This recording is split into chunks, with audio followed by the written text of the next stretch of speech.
Nagipit ka rin ba kagaya ko? Tigilan muna ang pagkain sa labas. Bahay-bahay lang muna at magluto ng pansit canton level up. Busog ka na, makakatipid ka pa. Kakapit na naman tayo sa pansit canton kasi na-delayed ang sahod.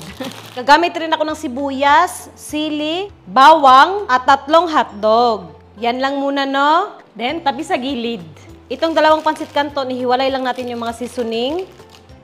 Yan, oh. Kumukulo na. Lutuin na natin itong pansit canton.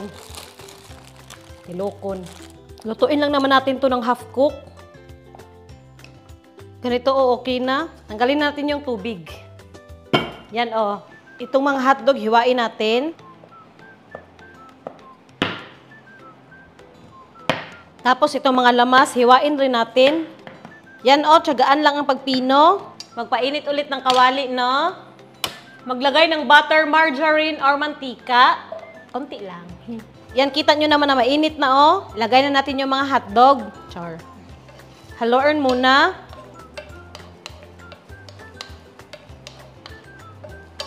Timplahan natin ng konting oyster sauce.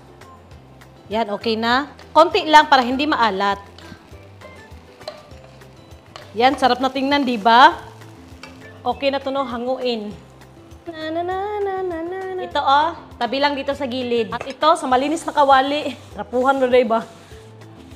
Yan, di ba? Malinis na. Bawas sugasin. Mainit naman na itong kawali. Ilagay mo na natin itong mantika ng pansit canton.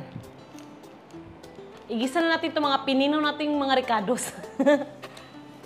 Wow, lami kizay. Yan, igisa lang natin ng maayos hanggang lumabas yung aroma.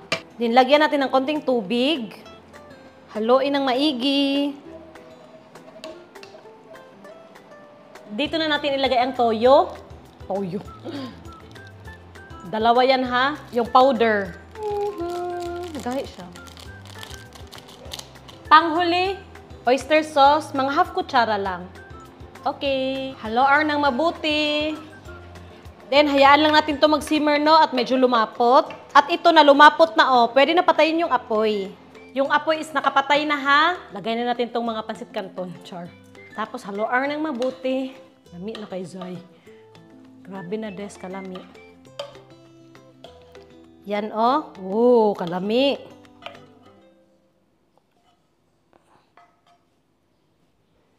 Tapos, nasa sayo na kung gusto mo maglagay ng isang itlog. Diba? Ayan na ang pansit canton hack. Tara, dito tayo. Netflix taoy. Ito yung legit na Netflix and chill.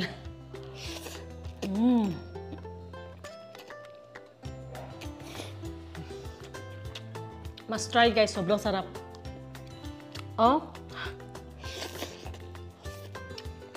Hotdog and pansit canton.